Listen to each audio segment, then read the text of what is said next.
All right. Well, hey there, everyone.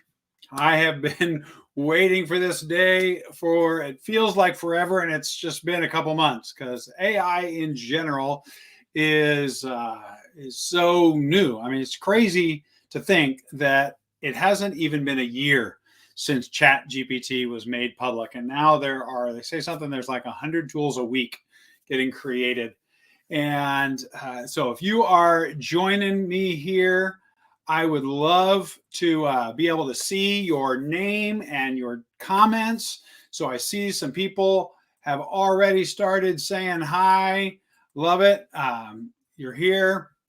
And just if you're watching on Facebook instead of YouTube, then make sure that you first go to Facebook.com or StreamYard.com/Facebook. You can see that link at the bottom of the screen, and and you can give permission so that I can see your names rather than just say Facebook user.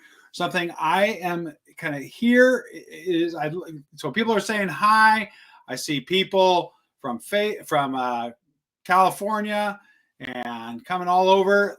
And what I would love to do is I want this to be something that is really helpful for people that are considering whether or not they should even be using AI for Bible study. I know there are concerns about that, and also how to use this specific tool that we have designed. So I see people are, I didn't want to do that.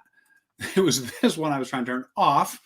But so I wanted to start that to just kind of some housekeeping of what we're going to do. If it's something that you have a question, the way that I'm going to do this, I'm going to tell a little bit about kind of my overview mindset when it comes to AI and Bible study, and define a few different terms so that they make sense as I'm showing you this. And then also kind of some things to be concerned about, because there are some concerns. And then also I'm going to demo some things that we're going to spend a ton of time on that. And then I'm going to take questions. And so if there's something I'm talking about right at that moment that's not clear, then there are going to be times when I'm not going to have the chat pulled up, so I might not see it. But it's really helpful if you're asking a question. If you're leaving a comment, just leave a comment like normal. But if you are asking a question, then put 4 question marks at the beginning of the question so that when I'm scrolling through, because I can already see, we've been on for like a couple minutes, and I can already see they're like between all the different platforms, Facebook and two different places on Facebook and one on YouTube, that I can already see there are 15, 20 different comments from all over. So if you've got a specific question that you have, make sure that you put those question marks beforehand, and I will get to those. And I do want to, a lot of times when people are doing a webinar or something like that, they do some training and you hang on for 45 minutes or different things, and then they do some pitch at the end. Bible Toolbox that I'm going to show you is a paid program, and that you can use. A lot of the principles that we'll use, you could use for other things, but this isn't going to be a AI in general. This is a specific about this tool and why I think that this tool is the best tool you can get for getting accurate kind of information from an AI tool for specifically Bible study. But again, rather than waiting, I will tell you there are 2 different versions. One is really what 90% of people are going to use, which is an individual license for doing all the Bible study stuff. But we do have one designed for ministries, so that a church staff, I will show that at the very, very end of the demo, some of the extra tools that are built into the church license. When you buy a church license, you actually get 4 individual logins so that you can give that to different members of your church staff or school staff, or if you're running a nonprofit, people could use it. And that has some things like creating social media posts and writing drafts of letters and job descriptions and a whole host of sermon prep and brainstorming ideas and analogies and all these different things that are really helpful for pastors. So I will tell you that I am an affiliate with the guy who created it. I'm going to give you the link right here. If you go to keithfarron.com/BibleToolbox, that will take you to the main individual license page. And if you go to keithfarron.com/BibleToolbox ministry, that will take you specifically to the ministry page that also has some demos and that kind of thing on there. But either way, make sure that you use on the checkout page, because this is a partnership that I have done with CJ McDaniel, the CEO and founder of Adazing, company that builds software tools and resources for writers primarily. But Keith 40 will give you 40% off of either one. And so you can. I want to make sure that you get that. But the kind of the way that our partnership works is this is his tool and his resource and everything that I helped him build. And so these are affiliate links that I get a portion of that sale as well. But I just said to him, anybody that I send your way, I want to give it to them at a screaming deal. So you'll see that. So I'll again, and when we're done with this, I'll put these links down below in the description of this on YouTube, because I will save this on YouTube at least through the weekend. It might stay there longer. If it turns out to be something super, super helpful for people, I may leave it up longer, but at least through the weekend, it'll be there. And you can go to keithfarron.com/BibleToolbox or /BibleToolbox ministry and get either one of those licenses at any time. So again, I'll put those up later on as well. So we got and also when Wendy said, some of you may not even know but she says, I'm loving QuickWrite for Bible study. I can't wait to see what Bible Toolbox can do differently. You're going to love this, Wendy. I do want to tell you, if you happen to be somebody that purchased QuickWrite through my link in the last 2 months since I've been promoting it, then since that was the original AI tool that he built that I started promoting, I started talking about Bible study before we designed this, it's something that if you purchase QuickWrite to use it for Bible study, CJ has agreed to give everybody who purchased QuickWrite with my link. I'm not going to go into QuickWrite. It's a tool for writers, nonfiction, fiction, blog posts, all that kind of stuff. But people that use that, because I was teaching people how to use it for Bible study, now that we have Bible Toolbox available, you're going to get your account cloned. So don't purchase this unless you want to, purchase a license for somebody for Christmas or something like that. So a little bit of background on this and CJ. I actually just yesterday recorded a 20-minute conversation to CJ and me on screen together, having a conversation about this tool, me from a Bible standpoint, him from a software standpoint and an AI and a technology standpoint, not to show you how it works, but why we created it and some of the parameters that are built into it. But for some of you that may be concerned about using AI for Bible study, then I was too. When I heard that AI was out and I started seeing something with ChatGPT, the gadget lover in me, the tech lover in me, got really, really excited.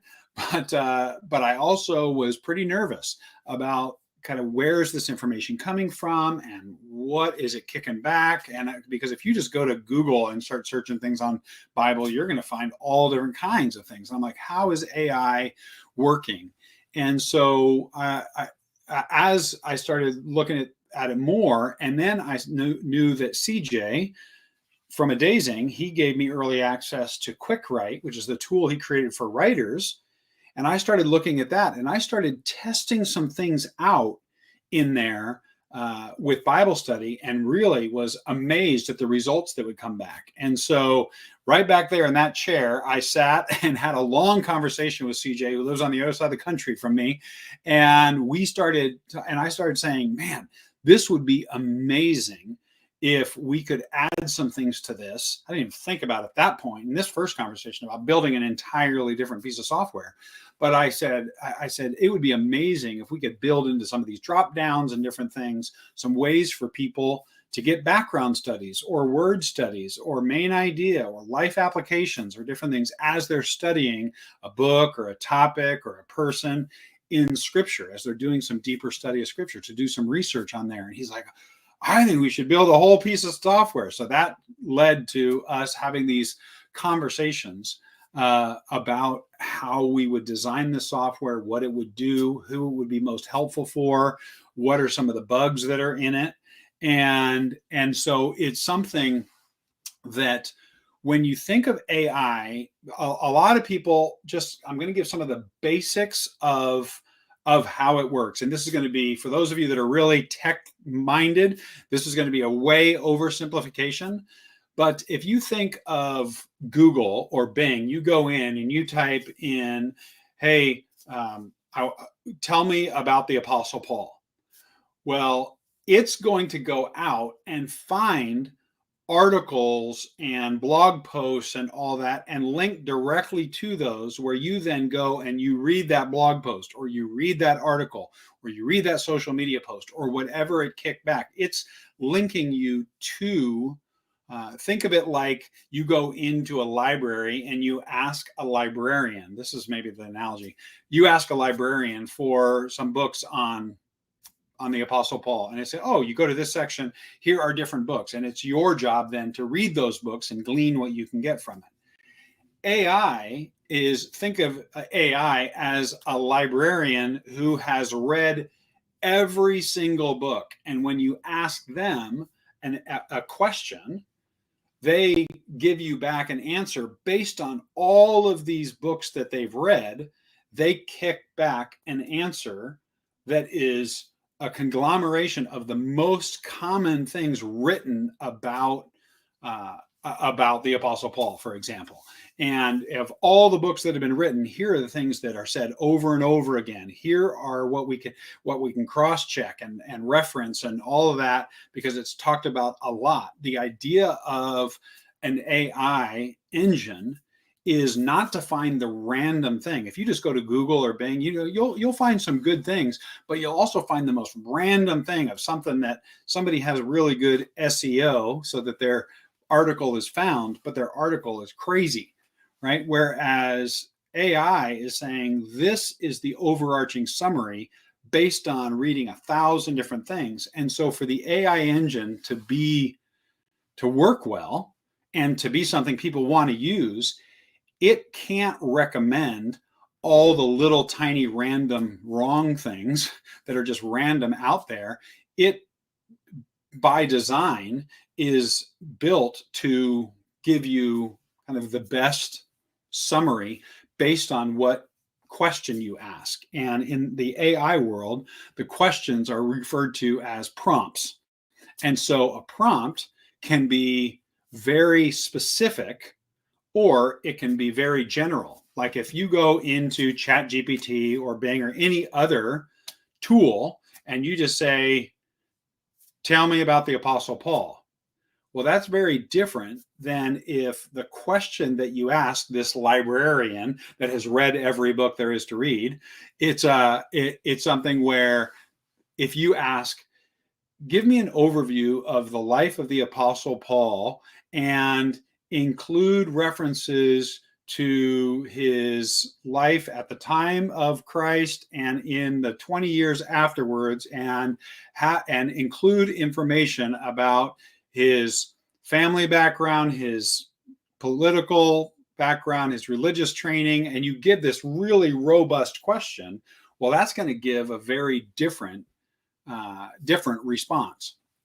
And so the idea behind BibleToolbox is, what if we can help the average person who doesn't necessarily know how to create the ultra complicated, really, really detailed, robust prompts that are going to kick back, that are going to kind of force ChatGPT or Bing or Bard, which is Google's version of AI, to only to weed out everything that is not helpful and really focus it only on biblical biblical kind of with a biblical mindset and that of somebody who studied the Bible.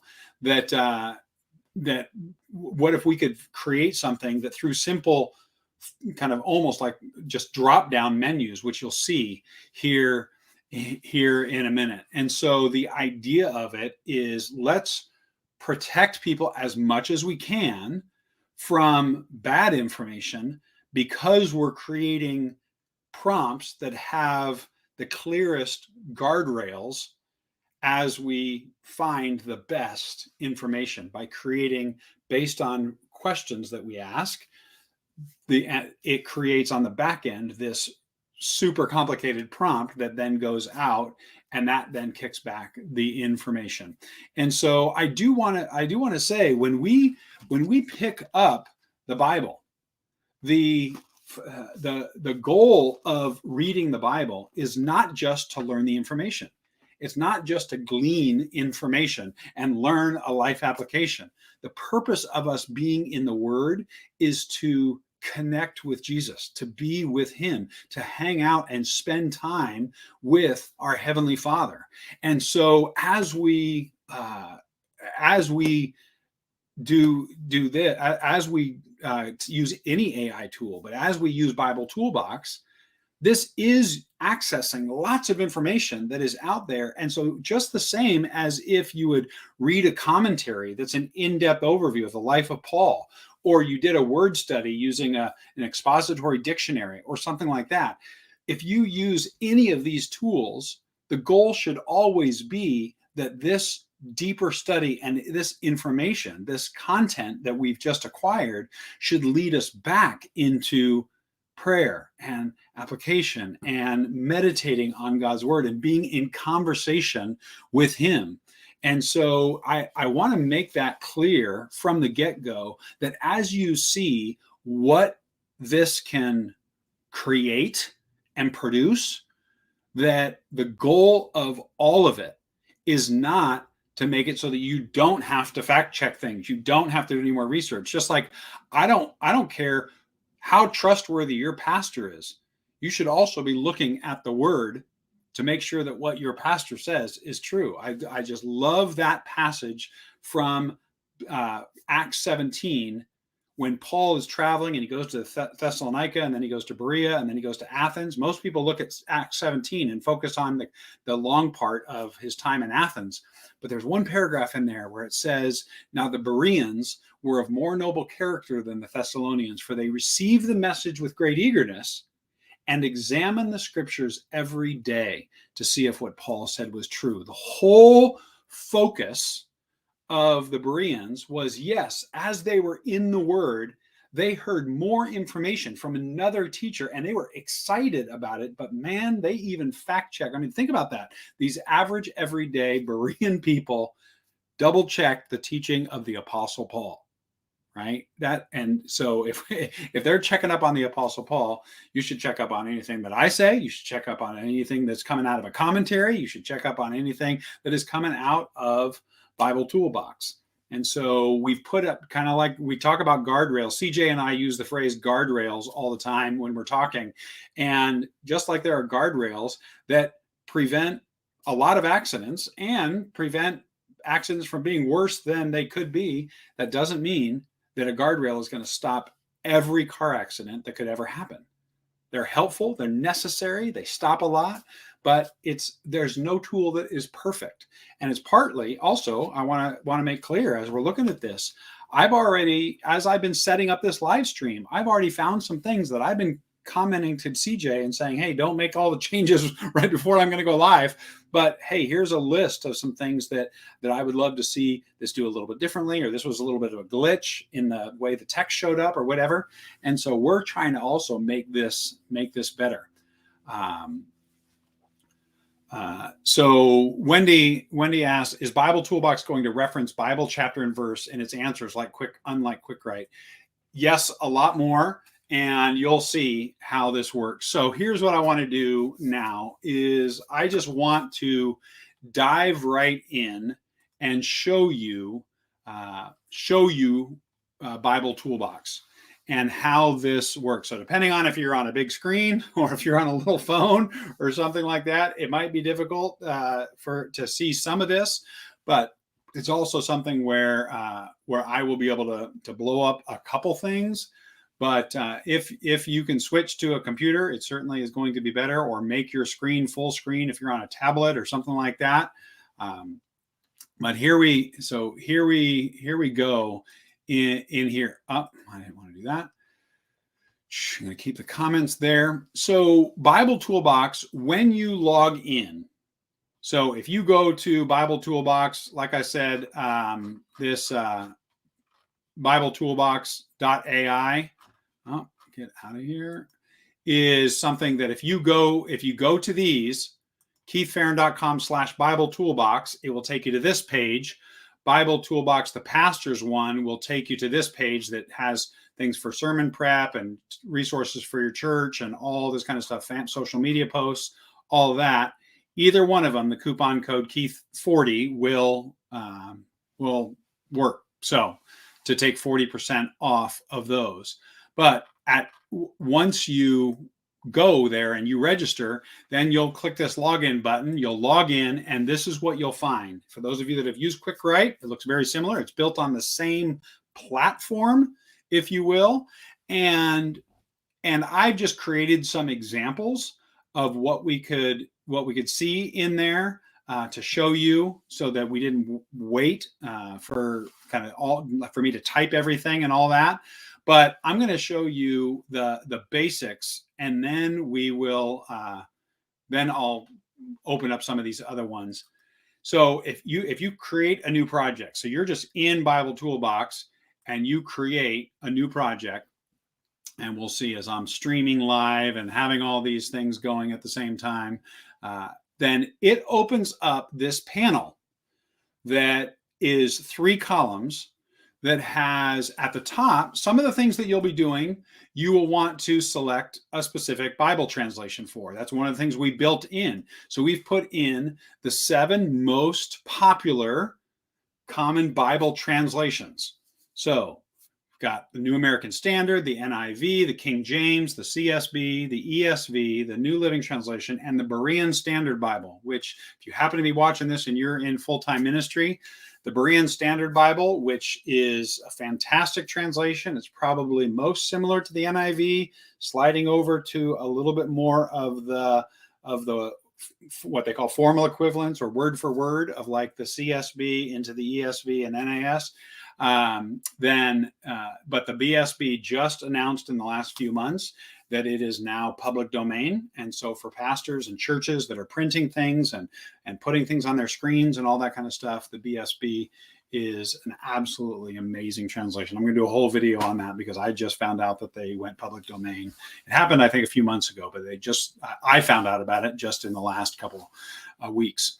So anyway, but the way that the framework of how this works is, you can think of this first column, this kind of medium gray column, as where you're building your prompt through these drop downs.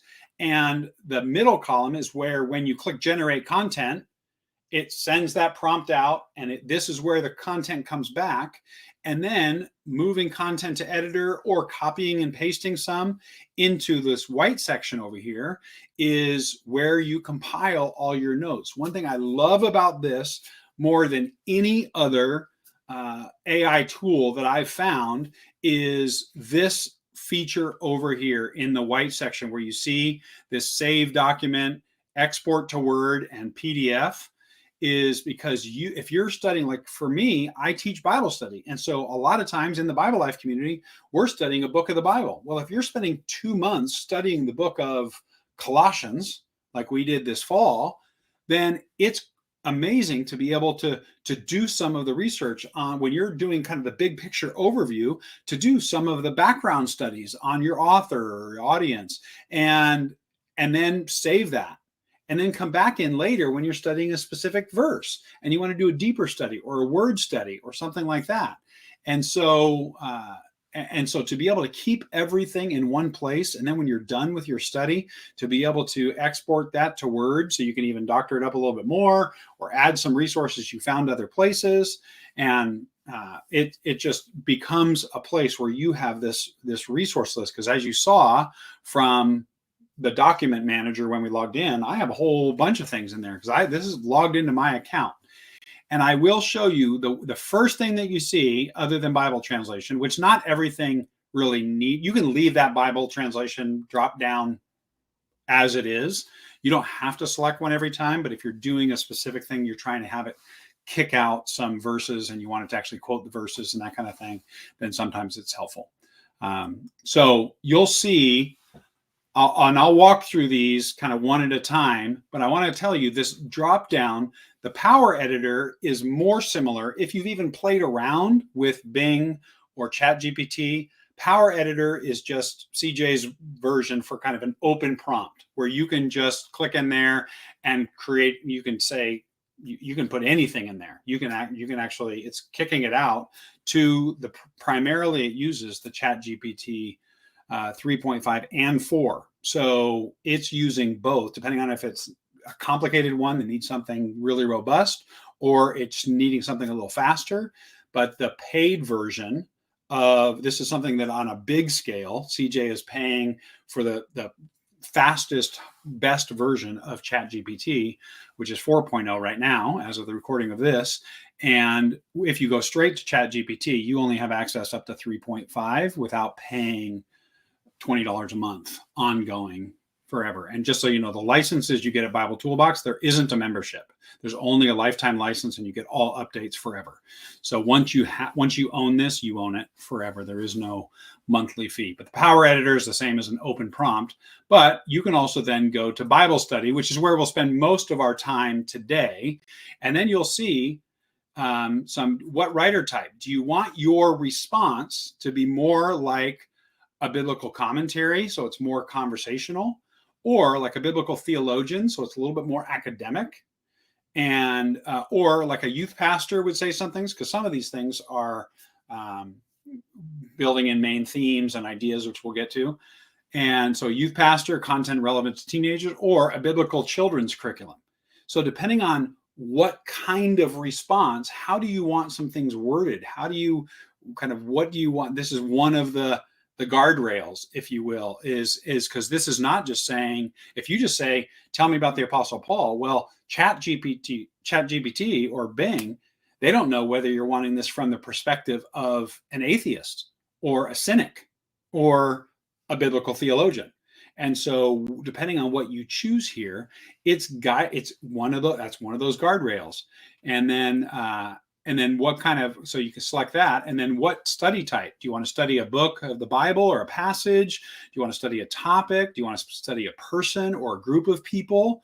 Or do you want to do a word or phrase study? So these are the 4 that we have kind of built in there. And then I'm going to stay up top for just a second, and then I'll dive in because we're going to spend most of our time in this Bible study one. But then they're also built into here are devotions and reading and study plans and prayer guides. So what would you like to create? I'd like to create a devotion or small group discussion, or I would like to create a prayer guide or a reading plan or a Bible study plan. So a reading plan is going to be just kind of giving you the references, the scripture references, and breaking it down. A Bible study plan is going to be actually giving you some thoughts and some ideas for each little section as it breaks it down. So it's a little bit more of a guided study, or just discussion questions based on a topic or a passage of scripture if you're trying to brainstorm discussion questions for a group. So that's in the devotions part. Sunday school lesson or Bible curriculum, I believe. So I believe that Power Editor and Bible study and devotions and reading plans, I believe that's what is included in the individual plan. And then Sunday school lessons or Bible curriculum, Pastor Toolbox, and Church Help are some of the ones that are added to the church license, which again, if you're trying to create a Sunday school lesson or a lesson plan for a youth group or something like that, or for Pastor Toolbox, you've got prepping a series, which you can do things like series titles and outlines. You can do sermon prep, sermon titles, outlines, generating big ideas, so brainstorming, passage outlines, application points. You've got other brainstorming where you can look at then, do I want to do application points, so that's in a couple different places, or analogies for a certain part, or illustrations, and where you can do that, or discussion questions. So there's so much that you can do in the Pastor Toolbox. And then in Church Help, you put in the name of your church, and then you can do things like create an event name, you're brainstorming event names, or create an announcement script for making like a video announcement for your church, or writing an email or a letter to your congregation, and a social media post. And we can go through some of those toward the end. But I primarily want this today to be looking at the Bible study end of things. So all 6 are what you get for the church license, and the bottom 3 are part of that church license, and just the church things aren't part of the individual license, which is one of the reasons why it's so much less. So I want to and the way that you would, I'm just going to show. I'm going to show you one, and then I'm going to kick over to some of the ones that I built out to show you kind of how robust it can be. So let's say that I want to go do a Bible study, and I want it to be a little bit more academic in nature. I want to kind of dive on deep. And so what do I want to do? I want to study a passage. So let's say that you are studying, okay, let's see. Yeah. So let's say that you're in the middle, like I said, we just did Colossians. And so let's say that I've got my Bible that I'm studying, and I'm looking at a Bible book or passage. And so what do I want to do? Do I want to, in that looking at a passage, do I want the main idea of that passage? Do I want multiple themes? Do I want a kind of a summary, an overview? Do I want to do an author background study? The way that I teach. So from a Bible standpoint, I kind of told CJ, this is what I would love for this to do based on how I teach people how to study the Bible. So I teach people when we're studying a book of the Bible, we want to know about the author, the audience, and the atmosphere. So who wrote the book, to whom was it written, and what were kind of the historical, political, cultural context of what was written. And so you can do all 3 of those background studies here with a click of the mouse, and then life applications or even an outline of a passage. So let's say that I am studying Colossians, and I want to get some of the main themes. And so I just find, just as a best general practice, just if you're trying to do a whole book, just so that you're making the prompt as clear as possible, I like to put, if I'm doing a whole book, I like to put Colossians 1 through 4. If I was doing Romans, I would say Colossians 1. I want to do an author, like an atmosphere background study of Colossians 1 through 4. It might be just fine to do Colossians, but again, I'm learning some of these things. So because we only kind of put the final touches on, I kind of asked CJ if I could release this to the world. And so you may find some things that you're like, you know what, I really have to put this in here. It'd be better if this was clarified in the prompt. But that fast, you'll see that it created this atmosphere. So what was going on? So you see an atmosphere study of Colossians 1 through 4, exploring historical, cultural, and political context. Introduction. Colossians is a letter written by the Apostle Paul to the early church community in Colossae. To understand the atmosphere surrounding this letter is crucial to delve into the historical, cultural, and political context of the time. The study aims to shed light on these aspects. And then there's a whole paragraph written on the historical context. Then there's the cultural context. Then there is the political context with a few more paragraphs.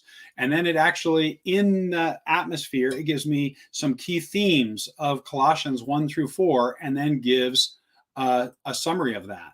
So I can come here, and let's say that I've just started doing a study. I can come here and I can say Colossians book study. And this is where I'm going to keep all the notes. And so now I save this. And once I save this, then it refreshes there, and now I know it's there. So I can, and what I do, again, I'm kind of teaching you how I would use this if I was going to dive in. And so what I like to do is, above whatever content it creates, I want to give a reminder of what prompt I use. So I would say Colossians whole book atmosphere study. And so I know, and then I would even just change that to like a heading. And then I know that everything that's between here and the next heading, which I would then put down below, is going to be in. So I save that. And now you see the next time that you logged in and you showed up at your document manager, you would see that the most recent one, it doesn't alphabetize them or anything. It's whatever you are most recently working on, it's going to be at the top. And so there's my Colossians book study. I could click there and all that information is saved, and I can start doing further research. So I want to show you before we logged on, I went through and kind of clicked each one of these for Philippians. This is not something I've been working on for days and days. This is everything that I'm about to show you here is literally something that I created in about 20 minutes. And so I went in and I went in and I selected a translation, and I went to Bible study, and the writer type, you can choose commentary. I actually can't remember whether I chose commentary or theologian.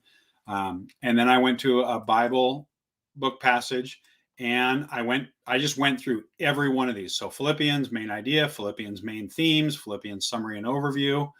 And then I saved it and kicked this PDF, which created this. It created this whole PDF that is this 9-page PDF that gives me the full overview of everything and the context, conclusion, the audience background study, the atmosphere background study, the Philippians life applications, some different life applications, and a basic overview or outline of Philippians. So that whole thing is something that you can do by going in and you just walk through, well, what do I want to do? And so that whole Bible book passage, and you can do it like I did this for Philippians, but let's say that I was in a deeper spot in my study and I was now in a study where I was studying chapter 2. So I've got my overview here, but I'm doing a book or a passage, and I want to get a summary and overview of just Philippians. And I'm doing this real time right here. This isn't one that I've actually done before. So we'll see what it kicks out.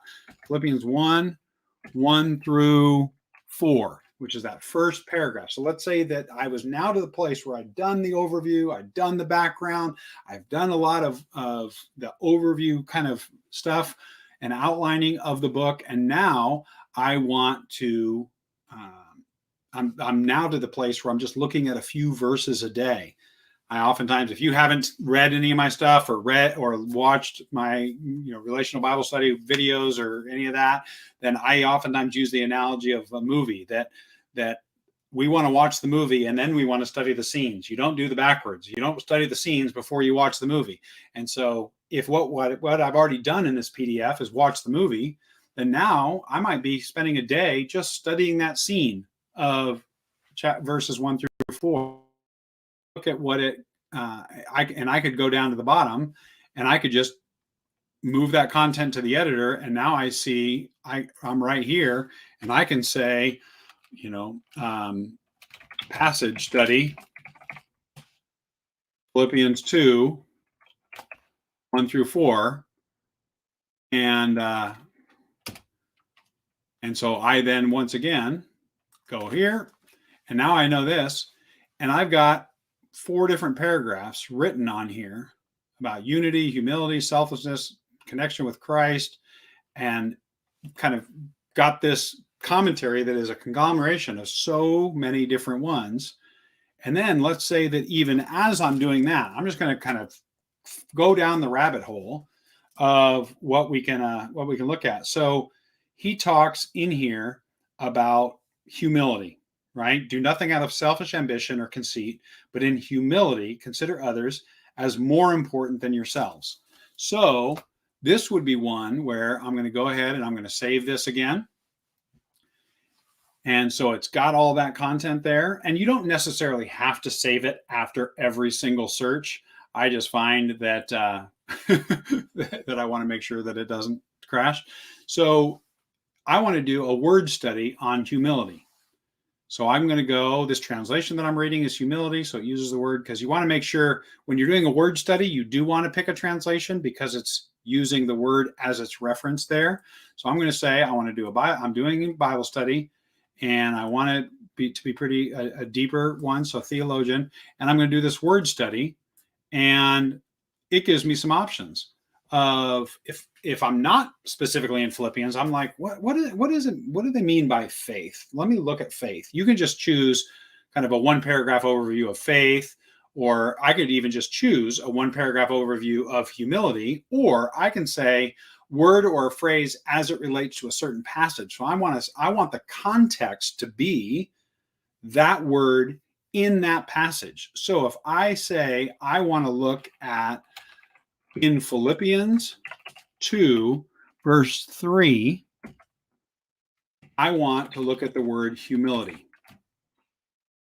And so I know it's going to look at that, but the context that it's going to give me is related to Philippians 2:3 and that word, because the easiest example, and maybe what I should have used, is the word love, because there are Greek words. There's agape is a word for love, and phileo is a word for love, and eros is a word for love.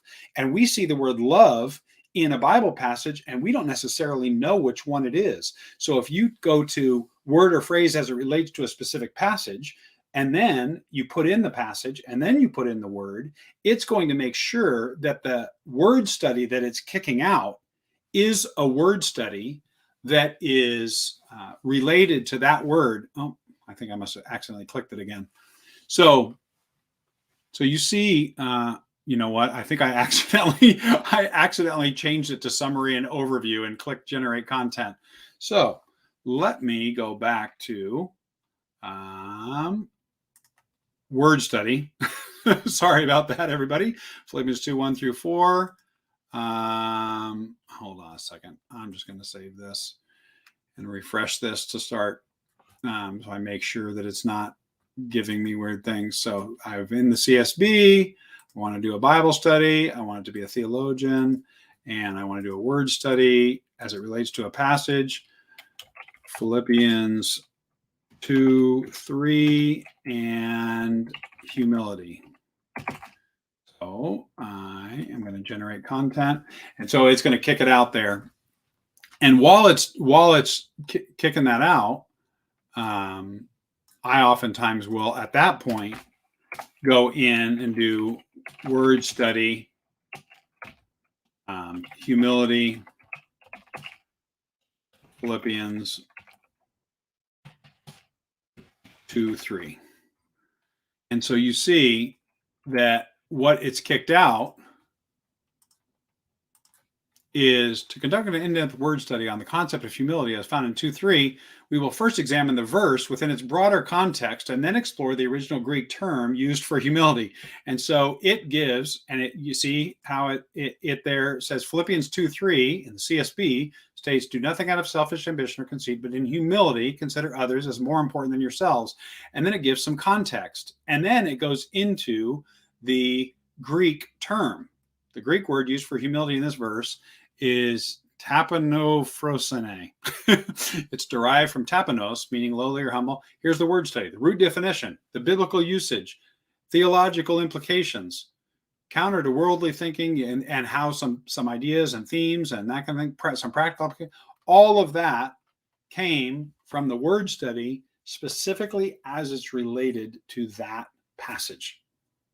I mean, it's just absolutely amazing to me what it can do. So Wendy, to answer your question from earlier, is going to reference Bible chapter and verse. If it's something where you are in a spot where you want it to, you most likely have gone. So, I mean, imagine with just you choosing the prompts, I mean, you choosing the drop-down menu from the options, what this is creating on the back end and sending out to the ChatGPT search engine. It has so many guidelines and parameters built into the way that CJ and his programmers have constructed this to make you be able to just select drop downs and have it create something that is going to kick back something that is just amazing. And so another thing that I did is I did a word study on hope in Romans 5, and it gave me, again, this whole thing. And then if you remember, there was, as it relates to a specific passage or just places that a word is used, or a one paragraph overview of that word, or a deep dive word or phrase study, because I could, so I did each one different. So this, I selected as it's used in a spot, and I did a word study on hope as it's used in Romans 5:5, where he talks about, and hope does not disappoint us.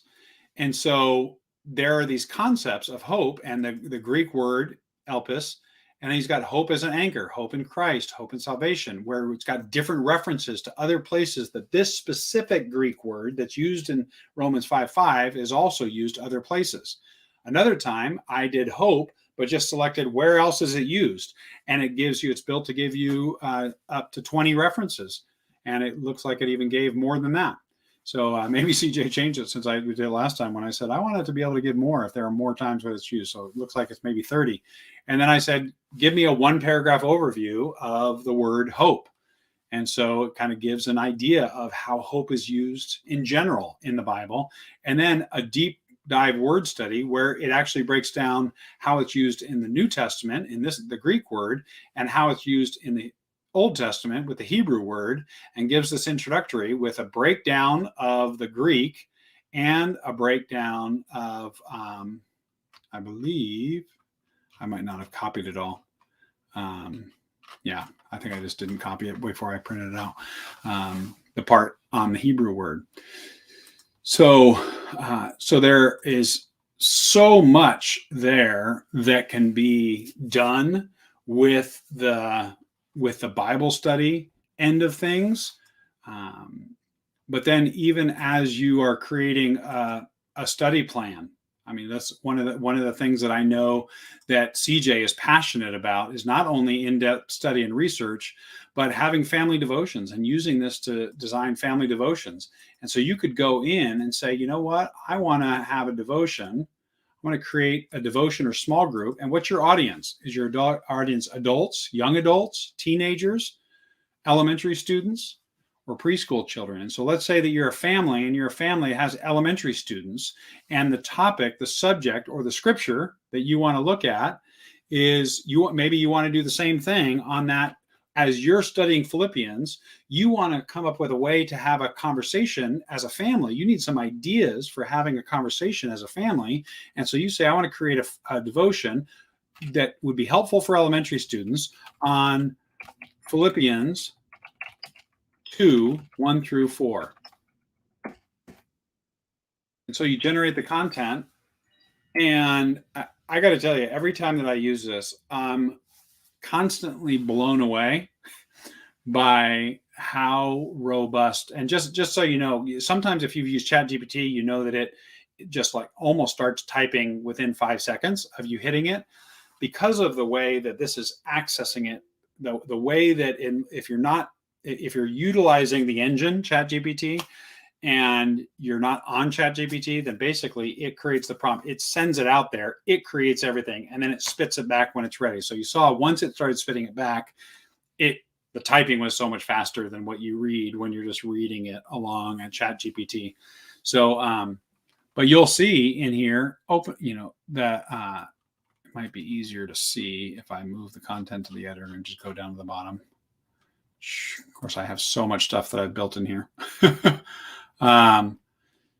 So you've got this kind of your opening prayer that and obviously you can adapt these, whatever, but to give you a place to start, here's the NIV. So it looks like it defaulted to the NIV. I forgot to select a translation. And so it gave me the passage. It wrote a few paragraph kind of thoughts and devotion on there, something you could read to your kids, and some questions. What are some ways we can show love and kindness to our friends and others? Why is it important to be united with Christ and remember his love? Why should we value others above ourselves? What can we do to be more humble and less selfish? And then a closing prayer. And it wrote it that fast. I could see using at least a few, if not all four, of those questions to if I was having a conversation with elementary school age kids. And some of the questions would be the same, but if you had if you selected preschoolers, it would give you a little bit different flavor, if you will. So Bethany asks again, what's the difference between the personal license and the ministry license? Can it read the text to me? I think because it's a browser-based application, I think that the reading the text to you is going to be more based on the browser and the plugins you're using more than it is the program itself. So there is no like audio reading built into BibleToolbox right now. But I think because it's browser based, you can use it in Google Chrome or Firefox, or I use it in Edge, which is basically a skin on Chrome. But I think that would have. And is each search documented? I don't think so. I have no idea. I have no idea about that last one. But what's the difference between the personal license and the ministry license? The personal license, basically, when you go to what type of content you would like to work on, the power editor, which is, again, if you have something specific that you're looking for and you don't need to go through a drop down, the power editor is just going to allow you to enter. Oh, it's going to left some of those things on there. The power editor is just an open prompt. So the same type of thing you type into Bing or ChatGPT, you could type in anything you want here. And it will, I could give an example. I could type in an example in a second, but you get that, and you get the Bible study and all the different kinds of Bible study that are in here. So Bible book passages, topics, person or group, word or phrase study. So, you hear some things like, so I want to just answer your question. So you get all the different writer types, you get all the different Bible study pieces, and you get the devotions and the reading and study plans.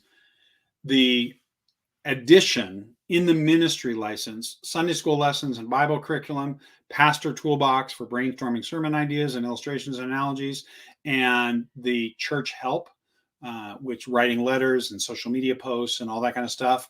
That is all. The last three things you see on this menu are the ones that are included in the church license, the ministry license, and so that 4 different staff members, the children's pastor and the youth pastor and the associate pastor and the lead pastor, so they can all have different document libraries that are working on different things, right? The sermon, the lead pastor doesn't necessarily want his sermon notes mixed in with what the children's pastor is doing about a letter home to parents or whatever. So when you buy the church license, then you get 4 individual licenses and document libraries that you can give to anybody on your staff, and you get access to these other 3 components.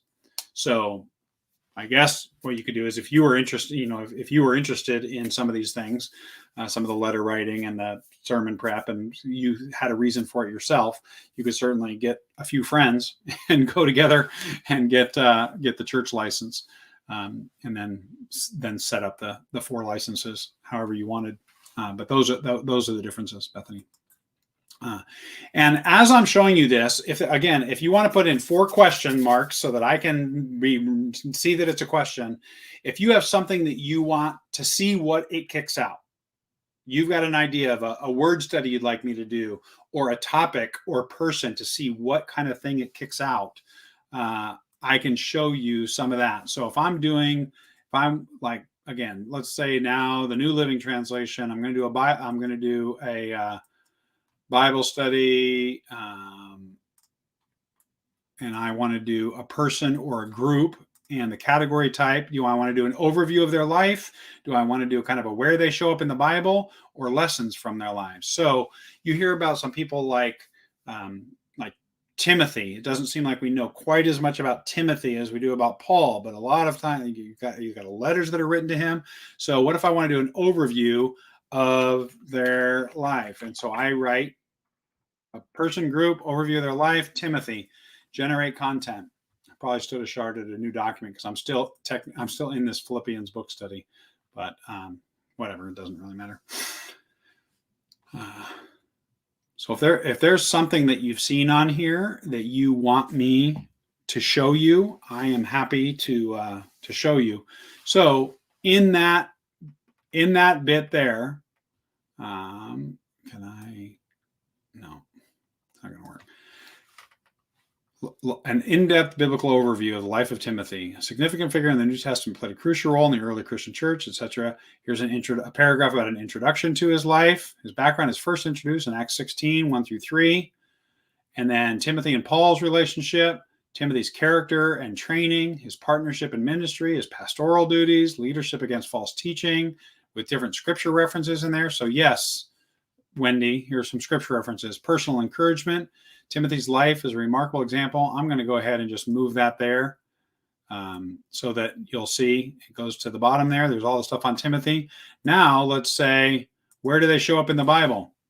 And I type in Timothy. Let's see. I might need to save it to kind of refresh the prompt, but I think it's going to work. Again, these are little things that we're learning, and when you grab it, then let us know if there's something you wish it would do, or something else that was in the drop-down menu. And if you're finding this helpful, then please hit the like button. If you're on YouTube, hit the subscribe button. It helps YouTube recommend stuff like this to other people, for sure. When people are in the middle of it, when I'm in the middle of a live stream and people are commenting and interacting, whatever, it definitely tells YouTube, hey, this is something that's helpful. We should recommend it to more people. So this, where they show up in the Bible, he shows up in Acts, 1 Corinthians, 2 Corinthians, Philippians, Colossians, 1 Thessalonians, 2 Thessalonians, 1 and 2 Timothy, and Philemon, introduced here. Acts 16 is a reference. 1 Corinthians 4:7 is talked about. So then it has some different places he shows up in the Bible. So I could move that there. And then lessons from their life. So if I can go then to Timothy again. And so you could do that with individuals like Timothy. You could do that with, like, I've heard about the Pharisees, but then they mention the Sadducees every once in a while, but I don't know much about the Sadducees.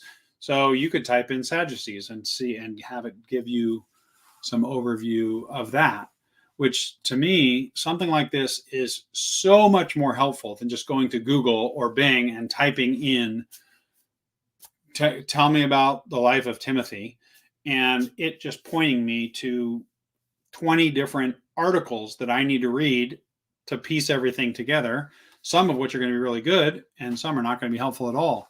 So this even shows, okay, I want to, looking at the life of Timothy, I can learn about obedience and submission. I can learn about teachability and learning, about boldness and courage, about genuine faith and integrity, nurturing and mentoring, endurance and perseverance.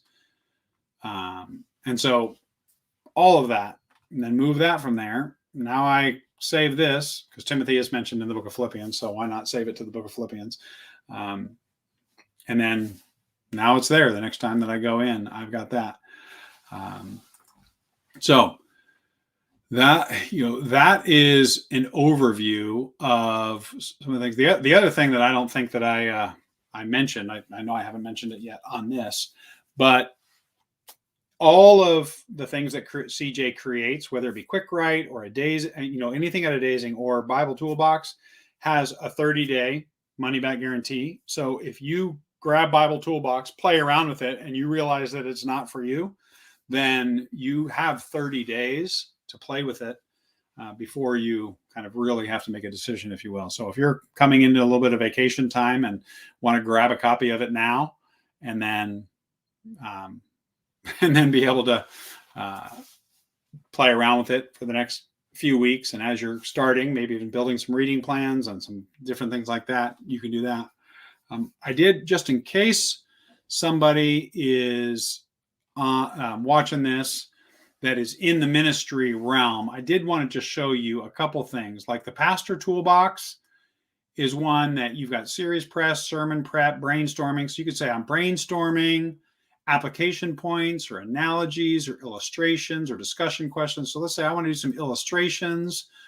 What preaching style do you typically do? Expository or topical? So I'm going to say I preach right through the Bible. So I'm going expository, some illustrations I could use. And let's look at the next section. So Philippians 2:5 through, that talks about the who being existing in the form of God, do not consider equality with God, that one. So let's say that I look at Philippians 2:5 through 11. And this is one that I have not gone through. I mean, there are so many combinations that there's no way that I could have tested everything yet. So we'll see. Hopefully I won't be finding one of the bugs right now here on a live stream. But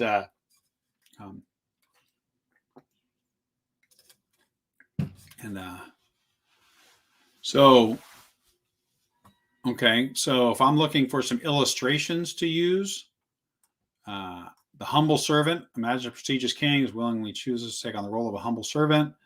The Olympic runner, picture an Olympic runner who in a moment of great sacrifice willingly trips and falls to allow another athlete to cross the finish line. So who knows, right? I mean, the forgiving father, gift of a lifetime, teacher sacrifice, concept of beloved and respected teacher who in an act of selflessness takes the blame for a student's mistake. I don't know. The ultimate rescue mission, healing touch, all. So just like with any kind of brainstorming, because this is in the brainstorming section, which means you're not finding things that you're going to go 7 out of 7. I'm going to use these, but you might find one and it might be something you would have never thought of. Let's see what happens if how it's built differently if it's the same passage, but we choose analogies. And it may be that kind of the analogies and illustrations, we'll see what it kicks out there. I see that somebody asked a question. So if we want the topics to be available to us that are under the church help in the Pastor Toolbox, is it only available with 4 licenses and you can't just purchase it for one person? I don't know. Probably what we should do, Wendy, is because I know based on your previous comments and our conversations before, I know that you already own QuickWrite. So once all of the QuickWrite licenses get cloned over into also a Bible Toolbox license, I will send you an email and you can log in and see if the things that you want are in there. And then I can work out something with CJ to see if he can, at a discounted price, if there's a way that he can just add one church license, if there's a fee for that, if there's somebody that wants to do something like that doesn't need 4. So for the analogies, just as a servant humbly attends to the needs of their master, we are called to humbly serve and care for one another. Similar to a runner who gives our life, they're all in a race. Jesus went the distance for us. Just as a sculpture carefully. So the analogies are going to be some ways that we can help people understand. Kind of like I started out this with an analogy of a librarian who can point you to the different books versus a librarian who has read and memorized every book in the library and gives you a summary when you ask an answer. So these analogies. Picture a concert pianist Imagine a blazing sun, like a selfless firefighter. Consider a loving and compassionate parent.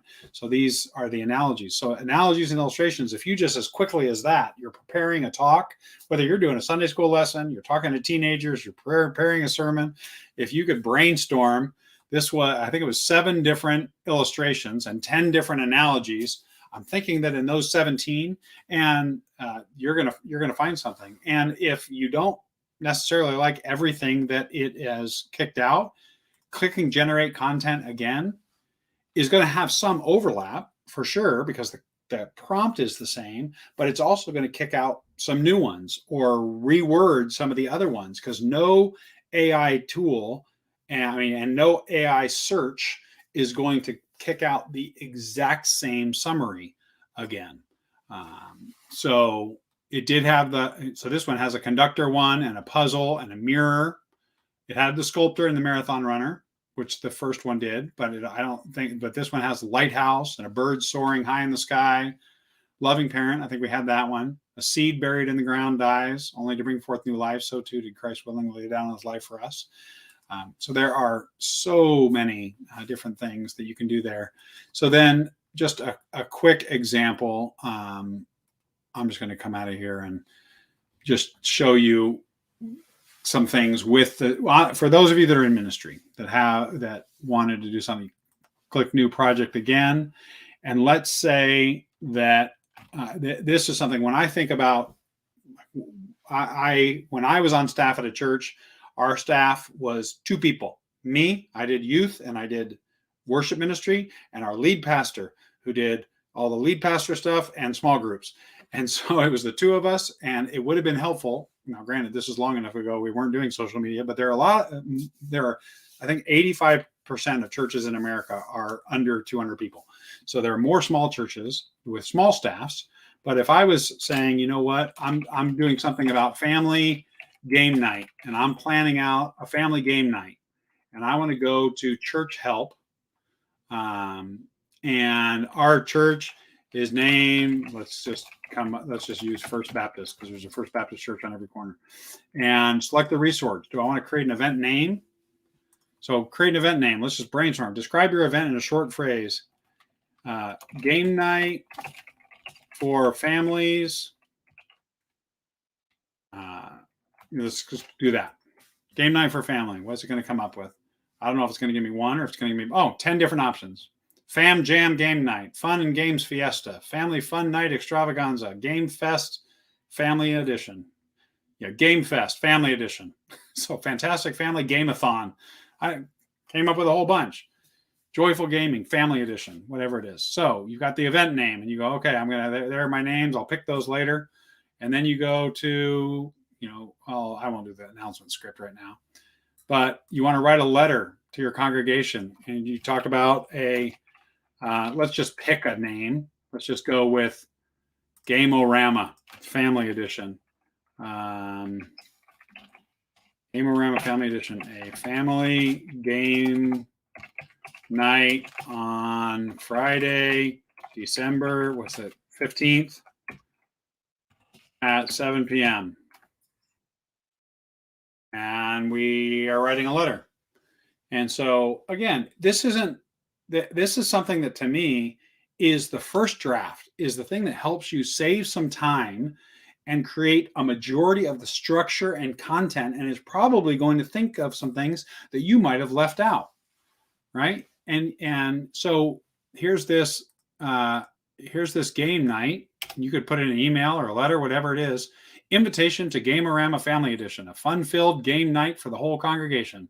Dear members of First Baptist, and you probably changed First Baptist Congregation to First Baptist Church, right? We hope this email finds you good health, high spirits, blah, blah, blah. Here's the date. Here's the time. Here's the location.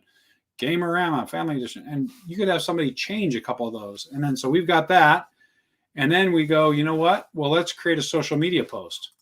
Well, what kind? A Facebook post? Because I think Facebook makes it a little bit longer. Instagram, a little bit kind of medium. And Twitter is a little shorter. So if I say I want to create a Facebook post for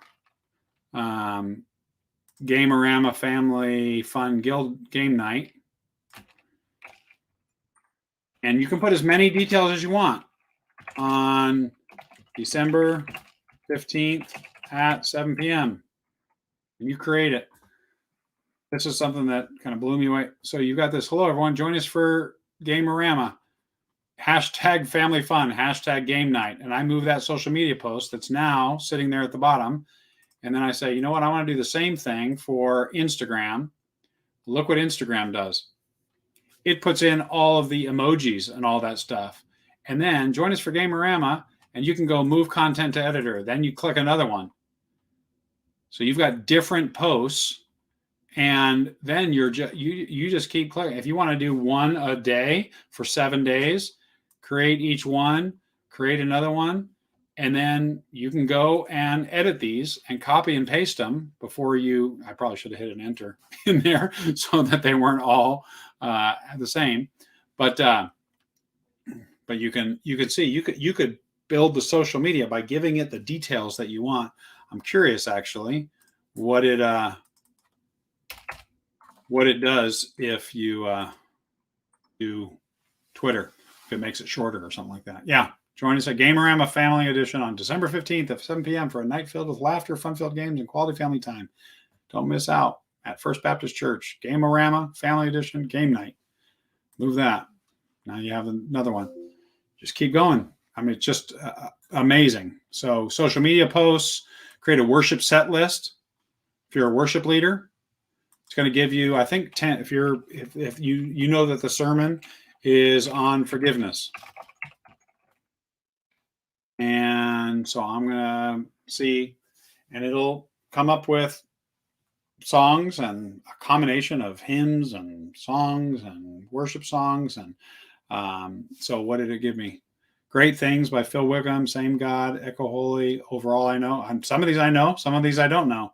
But if you're brainstorming, you can then come in here and you know that these are on topic and then generate more content. And it might give some new ones. So there are ways that I think you can just save so much time for a lot of these. All right. Yeah. Great. Yeah. So this one was the same, but these other ones were not. So, you can then again move it to there and keep going. So anyway, what is anybody that's watching this curious about something that you would like to see? What kind of content? Hey, I just noticed. So I don't know if you're still there. Franklin from the DR, my brother. It's been too long, my friend. So I haven't seen you in a few years. I was praying for you last week with the rain that you guys were all getting. So question. Yeah, give 5 different answers. Yes. All right. I don't think I see any other questions in there. If there is a feature that you want me to look at, that you want me to show you or search on, or if somebody wants, you can, let me know in the comments later on, or send me an email if you have my email. If you want those PDFs that I printed out to kind of see what kind of content it creates. But it's something that, because he's generous with the 40% off, and he's generous with the 30 days to try it out instead of like 7 days or something like that, then I think that, giving it a shot and playing around with it to see is definitely well worth it. You'll just be amazed as you just start searching on different things and being able to get high-level overviews of background studies and outlines and devotionals and word studies.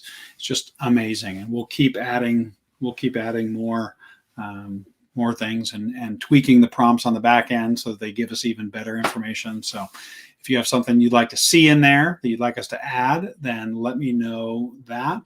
But if there are not any more questions, then we are kind of a little after the top of the hour, so I will let you go. And I'll again put the links down in the description probably tomorrow. And I look forward to hearing how you use it, what you're studying first and what you're studying next. I just can't wait.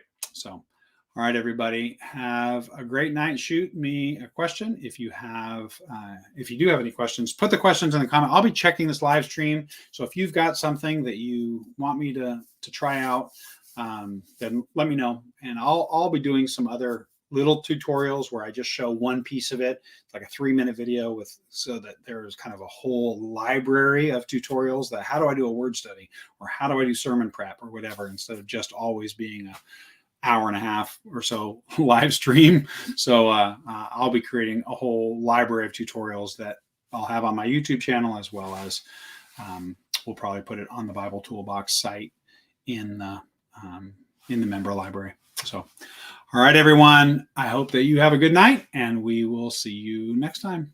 Bye.